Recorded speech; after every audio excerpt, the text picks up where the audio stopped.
La vérité officielle, c'est que Djamel Zitouni a assassiné les moines tibérines. La réalité, c'est que justement dans cette bataille, à l'époque, en fait, les moines tibérines ont payé les frais d'une bataille franco-française entre Charles Pasqua et Alain Juppé. Le fameux général Mohamed Lahamari, il est venu à Paris, il a dit « Je veux le silence en France, parce que nous allons éradiquer. » Et Charles Pasqua lui a offert le silence. Qu'est-ce qu'il a fait, Charles Pasqua, pour justifier son aide aux généraux algériens que Alain Juppé ne voulait pas donner? Il fallait montrer que la menace, elle était en France aussi. Et vous vous souvenez tous de Folembray, où pendant des jours, on voyait des dizaines et des dizaines d'islamistes arrêtés à l'aube, et c'était un réseau terroriste qui était démantelé. C'était l'opération Chrysanthème. Et tout le monde voyait la menace islamiste à Paris, même autour de Paris. Et tous ces jeunes-là, systématiquement, ont été relâchés sans que personne n'en parle les jours d'après. Le seul sur lequel on a trouvé des éléments probants pour attester de son action terroriste, c'est un bonhomme sur lequel on a trouvé un fax d'un texte revendiquant des attentats.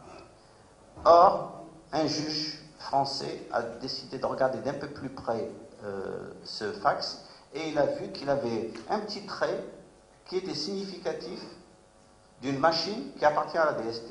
Mais, dans l'opinion, une vague terroriste a été empêchée en France. Donc, il dit c'est cette bataille entre Pasqua qui veut aider les généraux et qui leur a envoyé des armes, des hélicoptères de vision nocturne, des armements sophistiqués contre l'embargo européen. Et c'est avec ces appareils-là, justement, qu'on a mitraillé les moines. À l'époque, c'était complètement loufoque. Aujourd'hui, tout le monde sait que ce sont les services algériens, c'est-à-dire que des diplomates français, des diplomates italiens, des responsables des services secrets disent que la version officielle, c'est du n'importe quoi. Là, ils ont commis peut-être le crime qu'ils n'auraient pas dû, le crime de trop. En fait, c'est le DRS, c'est l'actuel patron de la sécurité militaire algérienne qui voulait s'amuser un petit peu. Hein. C'est tout Fermedienne. Il ne fallait pas qu'il soit seul il fallait pas qu'il soit seul à se présenter, donc il lui fallait un challenger crédible. Et donc, qu'est-ce qu'il a fait? Il a fait croire à tout le monde que Benflis allait remporter les élections contre Bouteflika. Et beaucoup de gens y ont cru, dont Benchikou. Et une autre personne qui s'est fait complètement embobiner, c'est Florence Boger, la spécialiste du Maghreb au monde, hein, qui décrivait l'Eldorado en Algérie, Benflis va gagner, etc. Et puis Benflis, il a eu, je crois, 3%, et Bouteflika, 99%. Et donc, dans le livre de Benchikou, qui avait à ce moment-là tiré à boulet rouge sur ce système, dès que Bouteflika a été élu, il s'est retrouvé en prison, on a démantelé son journal. Ils ont dit, hein, dans le matin à l'époque, des choses très très courageuses. Hein.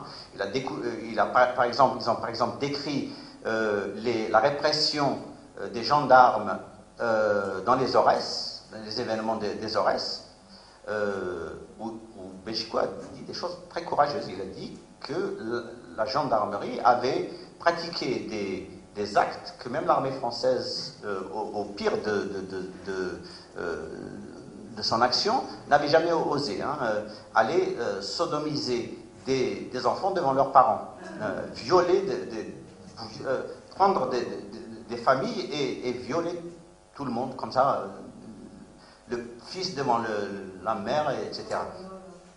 Et donc, il s'est retrouvé en prison, il a eu largement le temps de réfléchir, il fait un mea culpa un petit peu Et puis, sa solution dans son livre, c'est de dire il faut que l'armée revienne pour nous débarrasser de Bouteflika. En 1998, la terreur a atteint des proportions incroyables, tout simplement parce que, je ne l'ai pas dit, mais à chaque fois qu'il y a une montée en puissance du terrorisme, c'est que ça répond à un événement. Revenir un petit peu en arrière, en 1962, Ben Bella, couvert par Boumedienne, prend le pouvoir. Ben Bella s'aperçoit très très vite qu'il est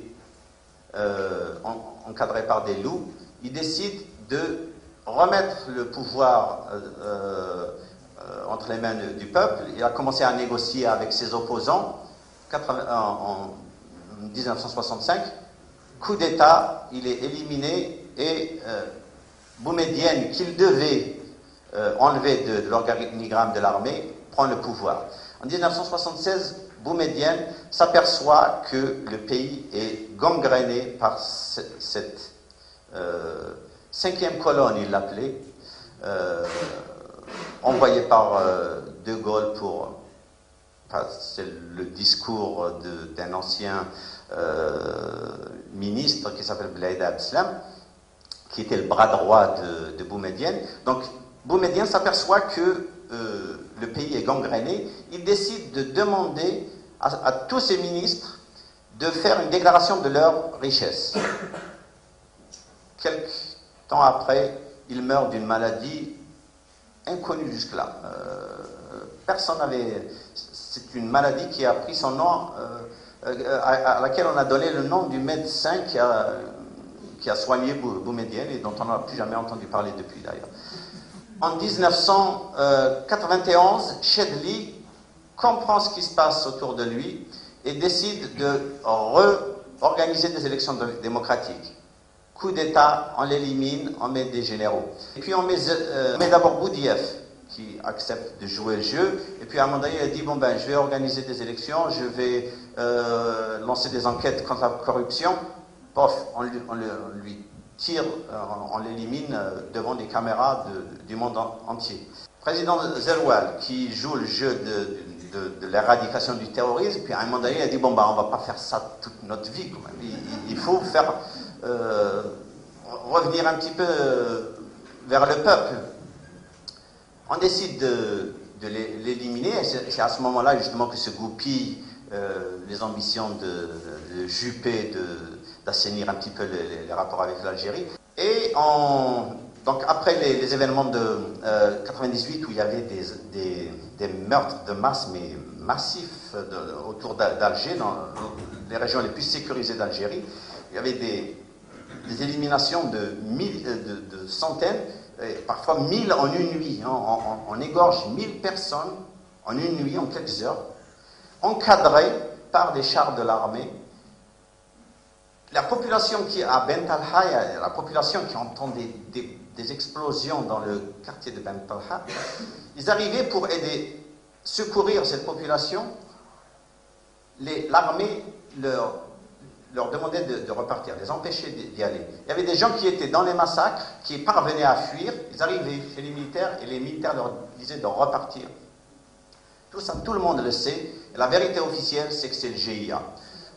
Tout comme aujourd'hui, l'un des territoires les plus riches en minerais du monde, le Sahel, est contrôlé par une centaine de gens qu'on dépeint un jour comme des analphabètes dérangés mentaux et le lendemain comme des stratèges de haute voltige. Ils contrôlent un territoire grand comme l'Europe à 100. Il y a l'armée algérienne, l'armée nigérienne, l'armée malienne, l'armée mauritanienne, l'armée marocaine, l'armée américaine, les services français, les services anglais, les services japonais. Toutes les forces de police et militaires du monde entier sont là, dans un endroit, et il y a 100 terroristes qui sèment la terreur. Les intérêts d'Al-Qaïda au Maghreb et les intérêts de cette caste au pouvoir, donc les services algériens, sont les mêmes, tout simplement parce qu'ils relèvent d'une même organisation. Alors forcément, à ce niveau-là, si vous êtes à ce niveau de perception des choses, oui, c'était une chronique d'une catastrophe annoncée. Mais quand on voit le nombre de gens parmi les plus admirables qui ont soutenu de manière indéfectible ce régime, catastrophe après catastrophe, cri de colère contre cri de colère de la part de quelques rares politiques comme M. Ahmed et de la part de la société algérienne aussi, eh ben, on se dit que oui, maintenant, c'était une catastrophe annoncée. Mais on l'a annoncé tellement de fois que... Depuis l'indépendance, massacre, massacre, éradication, et la population aujourd'hui est dans un état, mais démolition absolue. Et ça explique partiellement que l'Algérie, qui est le pays le plus frondeur de la Méditerranée, se retrouve aujourd'hui étrangement silencieux.